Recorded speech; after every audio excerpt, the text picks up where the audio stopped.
Saban natin mga kababayan, mga ka-GP Natics. Ay nako, Roque. Oh, eto pa. Dahil sa pinag-usapan natin na yan, etong si Nicholas Kaufman, meron din ngayon hiling. Ah, Nicholas Kaufman, nangihina na ba sa kaso ni Digong? Eto, mga ka-GP Natics. Natatandaan niyo po yung pahayag ni Digong Duterte na sinasabi niya na sinabi niya kay Sara, payuhan mo yung mga supporters na wag nilang pag-usapan ang ICC matter. 'Di ba? Tapos ngayon mga kababayan, etong si Kaufman ay may binabanggit din na sabi niya ganon, dapat tayo po ay sumunod sa due process. Ha? May due process daw. Naku po. Eto, pakinggan ninyo ha.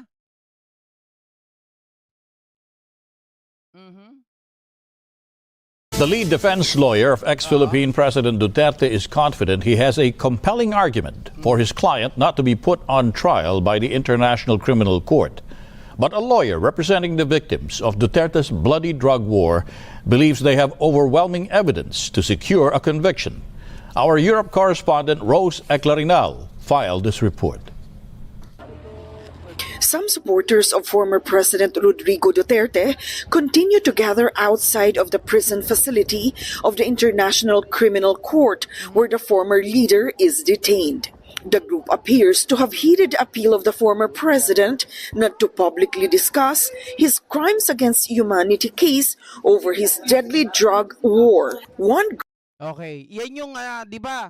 Laging itong mga to nagrarally doon, nagagalit na ang Dutch police at ang Netherlands sa kanila. Hindi ba napapansin natin na talagang grabe yung mga supporter ng mga DDS at ang payo ni Digong, wag natin pag-usapan publicly ang tungkol sa kaso niya sa ICC.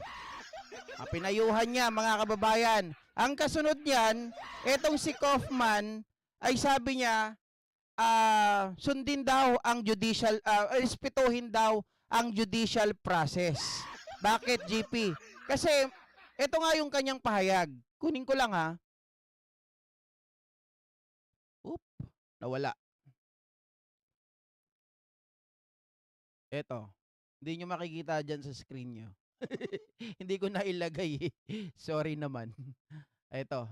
Sabi niya ganon, mga kababayan, the family wants me to convey a message that the judicial process must be respected. There must be absolutely no interference with the independence of the court, with the justice and for all the parties. Every case of the International Criminal Court is always a highly charged case from a political point of view. There are participants in that process. There's the prosecution, there's a defense, and also there are the victims. So I ask everybody to bear that in mind. All the supporters who have demonstrated this huge expression of love, they should also bear that in mind as well. Ano yung pinapa-bear in mind niya? Na respetuhin daw ang judicial process.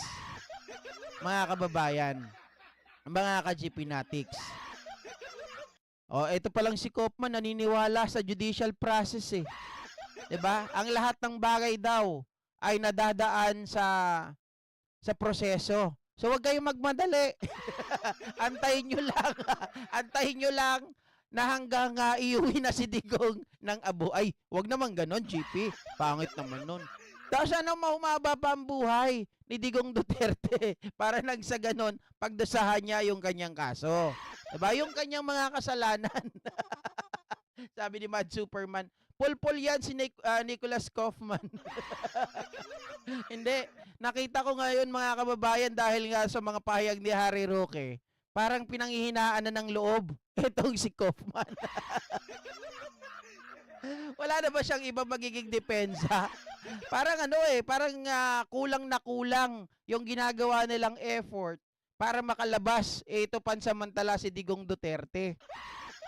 At yung sinasabi niya na respetuhin natin yung judicial process na hinihiling niya doon sa mga tao, nagpapakita yun mga kababayan na kung saan para yung ginagawa o yung nangyayaring hearing, yung paghahanda nila, hindi po ito makompromise.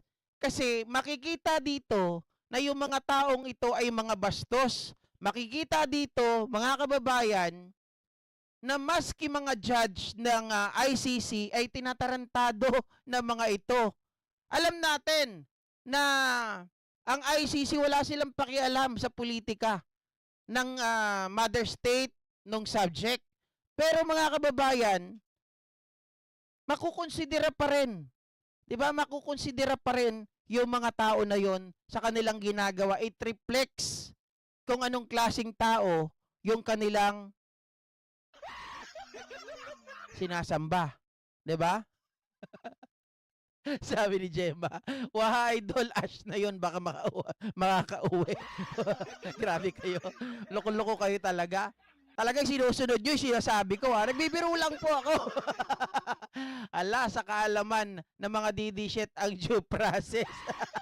Wala nga, ano?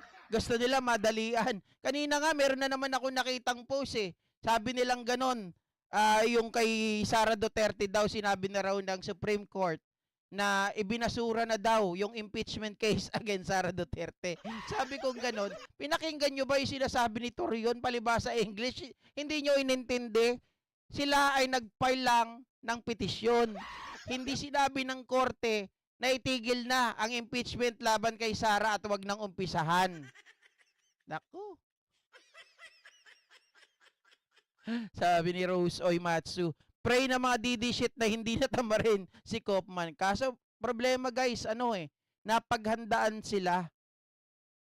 Napakinggan nyo yung chain kanina na sinasabi, si Gilbert Andres, yung attorney Gilbert Andres, talagang yung chain, mga kababayan, kompletos ricados, hindi po makakawala to, lalo na yung RA 9851, naku po, wala. Tapos yung pag-alis pa natin, bilang member ng Rome Statute, yun ang mga magpapahina sa kanila. At ang magpapalakas naman sa atin, yung sariling pag-amin, self-confession ni Duterte, mas malala nung siya po ay nandoon sa Quadcom. Oh, tama. Very frank at straight talaga yung mga puti. Hindi yan sila, wala yan silang mga paligoy-ligoy. Mami Piara, anat ko ng kabsat Go Philippines, agawin nga nakagarapon. Ay, atati opinion ko, agawid nakagarapon atan. Di ba? Matandang-matanda na yan pag nakauwi, mga kababayan. Matanda na, hindi, nakagarapon nga, sabi nyo eh. Wag naman. Di ba, wag naman. Gusto lang natin mapagdosahan niya yung kanyang mga kasalanan. Baka sabihin nyo, ang sama nito ni GP, nananalangin ng hindi maganda sa kapwa. Hindi, kasi dito pinakita na, ipinaramdam na sa atin, mismong kakampi nila si Harry Roque na nagsabi, malabo ang interim release, malabo ang provision release na sinasabi ni Kaufman. Ibig sabihin, itong si Kaufman kay Harry Roque, walang kwenta. Sabi niya nga bakit kayo magpo-focus sa provisional release? Why don't focus doon sa immediate dismissal of the case? Ay, nagmamarunong si Harry Roque. Kala mo talaga hindi nga may pagtanggol yung sarili.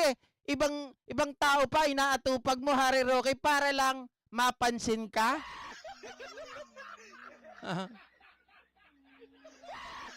Sir GP, topic mo naman yung tungkol sa 20 pieces na F-16 fighter jet. Bigay niyo po sa akin yung article, pag-aaralan ko. Okay? So, ito naman, pag-usapan natin, mga kababayan. Saglit lang tayo kasi hinahabol ko din yung kay Tita Karks mamaya. Muchacha in Switzerland, kapag pabor kay Digong, merong due process. Pero kapag sa mga nabiktima ng war on drugs at EJK, walang due process. Justice para sa mga nabiktimang mga inosenteng bata. Tama po. Diba? Tama naman yan talaga. Nakita nga natin kaya nga dito sa Pilipinas, hindi pinili ng mga biktima na maghabla ng kaso dahil nakita nila very powerful. Kahit wala na sila sa pwesto, ay nakakahingi pa rin, maraming koneksyon.